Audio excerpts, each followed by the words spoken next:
ॐ सोमनाथाय नमः। ॐ मल्लिकार्जुनाय नमः। ॐ महाकालेश्वराय नमः। ॐ ओंकारेश्वराय नमः। ॐ वैद्यनाथाय नमः। ॐ भीमशङ्कराय नमः। ॐ रामेश्वराय नमः। ॐ नागेश्वराय नमः।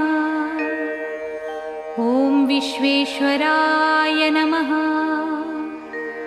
ॐ त्र्यम्बकेश्वराय नमः। ॐ केदारेश्वराय नमः। ॐ भुस्मेश्वराय नमः।